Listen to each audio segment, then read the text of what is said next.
अस्सलाम वालेकुम। आज की वीडियो में आपको कुछ क्वेश्चन जो हैं आप लोगों के जो अक्सर मुझे आप लोग मुझसे पूछते रहते हैं या कहीं पे भी फेसबुक पे या किसी ग्रुप में, तो उसके बारे में मैं आपको बताऊंगा। तो अक्सर सवाल ये होता है कैंडिडेट्स का जो पीएससी में रिटर्न दे चुके होते हैं, उसके बाद वो इंटरव्यू की तैयारी कर रहे होते हैं, तो 2-3 क्वेश्चन उनके होते हैं। एक सवाल ये होता है कि इंटरव्यू कैसे दें, यानी कि इंटरव्यू के लिए हम जाते हैं तो उसको कैसे दिया जाता है, ठीक है। और इंटरव्यू की तैयारी जो है वो कहाँ से करें, ये भी अक्सर पूछा जाता है। और तीसरा ये है कि नंबरों की जो एग्रीगेट जो निकलता है, यानी कि नंबरों की जो तफसील है, फर्ज करते हैं अभी पीछे एसएसटी का जो एग्जाम हुआ था, तो उसके हवाले से मैं आपको ये इंफॉर्मेशन शेयर करूंगा कि उनमें मार्क्स डिस्ट्रीब्यूशन क्या है और एग्रीगेट जो है कैसे निकाला जाता है। इसके बारे में ये 2-3 क्वेश्चन जो हैं इनके बारे में आपको बताऊंगा, कोशिश करूंगा कि शॉर्ट वीडियो में आपको बताऊं। तो सबसे पहली बात जो है वो ये है कि नंबरों की जो तफसील है, ये एसएसटी का जो एग्जाम हुआ है इसमें मार्क्स की जो डिस्ट्रीब्यूशन है इसकी तफसील जो है, यानी कि मैट्रिक के कितने हैं, इंटर के कितने हैं, उसके बाद बीएड के कितने हैं, ग्रेजुएशन मास्टर के कितने हैं, क्योंकि इसकी जो मिनिमम क्वालिफिकेशन है वो एमए बीएड जो है वो सेकंड डिवीजन होनी चाहिए, उस तब भी आप एलिजिबल होंगे इंटरव्यू के लिए, ठीक है। अगर आपकी ये क्वालिफिकेशन नहीं है, ठीक है, तो तब आप इंटरव्यू के लिए बेशक आपने पेपर दे दिया है, आपके मार्क्स भी अच्छे आ गए हैं, लेकिन आप इंटरव्यू के लिए जब जाएंगे तो एक दिन पहले आपकी ओरिजिनल जो डिग्रीज हैं वो चेक होंगी। तो अगर आप फुलफिल नहीं कर रहे हैं तो आपको बाहर निकाल दिया जाएगा, ठीक है। तो सबसे पहले जो है ये नंबरों की जो तफसील है एसएसटी के लिए, ये जो पीएससी की तरफ से जारी करता है, ये आप स्क्रीन पे देख सकते हैं, मैं शेयर करता हूं। तो इस हिसाब से ये जो आपने देखा है, इस हिसाब से ये इनमें से आपका एग्रीगेट निकलेगा, ठीक है। मैट्रिक के जो 2 मार्क्स हैं, इंटर के जो 3 हैं, तो इस हिसाब से फर्ज करते हैं एग्रीगेट कैसे निकलता है। ये मैं छोटी सी आपको बात बताऊं, एक फार्मूला है उसका स्पेसिफिक, लेकिन एक बात मैं आपको बताऊं कि एग्रीगेट कैसे निकलता है। बहुत सारे लोग ये सोचते हैं कि 20 है तो 20 शामिल होते हैं, इस तरह के भी लोग क्वेश्चन करते हैं, लेकिन एग्रीगेट का मतलब ये होता है, देखिए सबसे पहली जो डिस्ट्रीब्यूशन है जो हम रिटर्न देते हैं, ठीक है, जो आप लोगों ने रिटर्न दिया है वो 50 नंबर का होता है। फर्ज करते हैं किसी ने 80 मार्क्स लिए हुए हैं तो उसका हाफ कर लें 40, ठीक है, उसके 40 मार्क्स हैं। इसी तरह ये जो आपके पास होता है ये एग्रीगेट, ये 20 मार्क्स में से निकलता है। अब 20 उसी के लगेंगे जिसके तमाम डिग्रीज में 100% मार्क्स है, ये तो पॉसिबल नहीं है। इट्स मीन कि अगर फर्ज करते हैं, मैं आपको एग्जांपल देता हूं कि मैट्रिक के मार्क्स जो हैं किसी के 50% है, तो मैट्रिक के 2 मार्क्स होते हैं, ठीक है, 2 का एग्रीगेट निकालेंगे तो 50% यानी कि 1 नंबर लगेगा। अगर 60 है तो फिर 1 पॉइंट कुछ इस तरह से वो फार्मूले के तहत जो निकलता है वो इस तरह से लगेगा, ठीक है।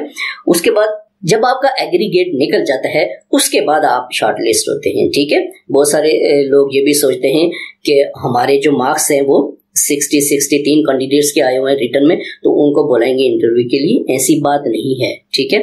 क्यों? इसलिए कि जिन लोगों का एग्रीगेट के बाद जो लोग टॉपर होंगे उनको बुलाएंगे इंटरव्यू के लिए, ठीक, क्योंकि शॉर्ट लिस्टिंग जो है एग्रीगेट के बाद होती है, ठीक है। इट्स मीन कि फर्ज करते हैं कि जेके पीएससी में अगर इसके एग्जांपल लें तो एक पोस्ट है तो उसके लिए 3 कैंडिडेट्स को बुलाएंगे, ठीक है। अगर 2 पोस्ट हैं तो 5, मीन के 2 या इससे ज्यादा होती है तो 2 कैंडिडेट्स ये बढ़ते जाते हैं, ठीक है। तो ये एग्रीगेट के बाद आपको शॉर्ट लिस्ट करके तो बुलाएंगे इंटरव्यू के लिए, ठीक है। तो अब इंटरव्यू के लिए मैं आपको कुछ क्वेश्चन जो हैं वो मैं बताने चाह रहा हूँ, कुछ चीजें जिनका आप लोगों ने ख्याल रखना है, ठीक है। सबसे पहली बात जो है वो ये है मोस्ट इंपॉर्टेंट, ठीक है, वो ये है कि आपके अंदर कॉन्फिडेंस होना चाहिए, ठीक है। पैनल में अगर 3 बंदे बैठे हुए हैं तो जब आप अंदर जाएंगे तो सबसे पहली इससे भी पहली बात यह है कि आप वेल ड्रेस होके जाएं, ठीक है। आपका जो ड्रेस है वो मुअज़्ज़ज़ होना चाहिए। जब आप इंटरव्यू के लिए जाते हैं तो आपका ड्रेस जो है वो मुअज़्ज़ज़ होना चाहिए। ये नहीं कि मतलब इस तरह से शोदा ड्रेस आपने पहना हुआ है वो इंटरव्यू के लिए आप वो पहन के जाए तो वो अच्छी चीज नहीं होती। सबसे पहले ये है कि आपकी ड्रेसिंग अच्छी होनी चाहिए। दूसरी बात ये है कि आपके अंदर कॉन्फिडेंस होना चाहिए। जब आप अंदर जाएं, ठीक है, तो आप जब अंदर जाते हैं तो उनसे कम्युनिकेशन करते हैं तो आपकी जो लहजा है, ठीक है, उसमें थरथराहट नहीं होनी चाहिए। नो कि आपकी टांगें कांप रही हूँ या इस तरह से, यानी कि आपके अंदर कॉन्फिडेंस होना चाहिए, ये मोस्ट इंपॉर्टेंट चीज है। ठीक है, उसके बाद दूसरी चीज है, आपसे वो इंट्रोडक्शन पूछेंगे। ठीक है, आपसे जब इंट्रोडक्शन पूछते हैं तो आपने क्या करना है, अगर वो इंग्लिश में इंट्रोडक्शन पूछते हैं तो आपने इंग्लिश में जवाब देना है। ठीक है, अगर वो उर्दू में पूछते हैं तो आपने उर्दू में उसका जवाब देना है, यानी कि आपका इंट्रोडक्शन होगा फर्स्ट ऑफ ऑल, उसके बाद बाकी जो है वो आपसे सवाल किए जाएंगे। ठीक है, उसके बाद एक और मोस्ट इंपॉर्टेंट चीज है, वो ये है कि आपने हंसी खुशी, यानी कि अगर फर्ज करते हैं वो सख्त लहजा अप्लाई भी करते हैं आपके ऊपर, सख्त लहजे में बोलते भी हैं, तो आपने आगे से सख्त लहजा इस्तेमाल नहीं करना है। ठीक है, क्योंकि आप उस वक्त डिपेंडेंट होते हैं उनके, तो आपने क्या करना है कि आपने शाइस्तगी से, आपने हंसी खुशी उनके जो क्वेश्चंस होते हैं उनका आप लोगों ने क्या करना है, जवाब देना है। ठीक है, उसके बाद एक और मोस्ट इंपॉर्टेंट चीज है कि आप फर्ज करते हैं जिस जगह से बिलोंग करते हैं, फर्ज करते हैं कोई बंदा पुंछ से बिलोंग करता है तो या रावलाकोट वो अपनी जगह बताता है, या स्पेसिफिक कोई अपना उसका सिटी है या टाउन है या जो भी है, तो उसके बारे में आपको उसके बारे में आपको जरूर पता होना चाहिए कि रावलाकोट है, या फर्ज करते हैं पुंछ की हम एग्जांपल लेते हैं, तो आपको पता होना चाहिए कि पुंछ का जो नाम है ये क्यों रखा गया है, इसकी मशहूर चीजें कौन सी हैं, यानी कि आप जिस विलेज में रह रहे हैं, जिस गांव में, उसके बारे में भी आपको पता होना चाहिए, उसका जो नाम है वो किस वजह से रखा गया है, उसकी क्या हिस्ट्री है, इस तरह से, यानी कि आपको आपके गांव, अपने बारे में और अपने इलाके के बारे में, और ये आपका सिटी है या जो भी चीज है जो आपकी जगह है, उसके बारे में आपको हर चीज का पता होना चाहिए, उसके बारे में वो आपसे पूछ सकते हैं। ठीक है, उसके बाद पीएससी ने एक प्रेस रिलीज जारी की थी कि इन टॉपिक्स से रिलेटेड आपसे इंटरव्यू के बारे में पूछा जाएगा। ठीक है, जो मैं अभी आपके लिए स्क्रीन पे शेयर कर रहा हूँ, इसको आप देख सकते हैं कि ये पीएससी की तरफ से उनकी ऑफिशियल जो वेबसाइट है वहां पे जारी किया गया था कि इन चीजों के बारे में, इनसे रिलेटेड आपसे सवाल पूछे जाएंगे। लेकिन एक बात मैं आपको मोस्ट इंपॉर्टेंट बता दूं, वो ये कि जरूरी नहीं है।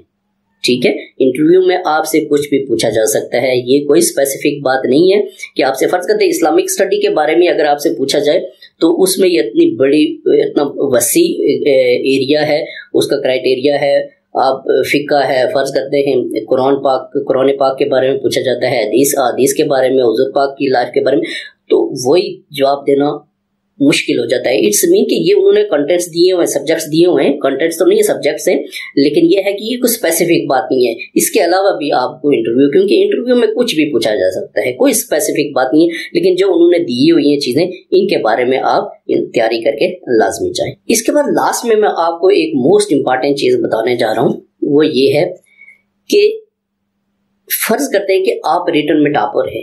ठीक है, टॉपर का मतलब ये नहीं होता कि अगर फर्ज करते हैं किसी डिस्ट्रिक्ट की 20 पोस्ट हैं तो आप पहले नंबर पे, तो आप टॉपर हैं, वो तो होगा ही होगा। लेकिन अगर फर्ज करते हैं 20 में से आप पहले 15 में हैं, पहले 20 में भी आप एग्रीगेट के बाद आते हैं, ठीक है, तो इट्स मीन कि आप टॉपर हैं।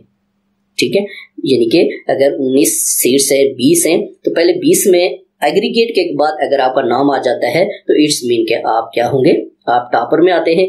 तो एक बात आपको बता दूं, अगर 20 सीट्स हैं तो उनमें अगर पहले 15 में आपका नाम है, एग्रीगेट के बाद जब आप इंटरव्यू के लिए जाएंगे तो ये मैं आपको श्योरली बता रहा हूं कि तकरीबन 90% चांस होते हैं, 95 भी आप कह सकते हैं, या 80-85%। किसी के नसीब में अगर रिस्क नहीं है तो वो अलग बात है, क्योंकि बहुत कई बार इस तरह हुआ है, इस तरह मिसअप हुए हैं कि कई टॉपर थे वो भी उन्होंने निकाल दिए। लेकिन 90% चांस ये होता है कि जो लोग एग्रीगेट के बाद टॉपर होते हैं उनको ही ज्यादातर सिलेक्ट किया जाता है। ठीक है, तो इस तरह से आपने कॉन्फिडेंस के साथ इस तरह आपने जाके इंटरव्यू देना है ताकि आपकी सिलेक्शन हो सके।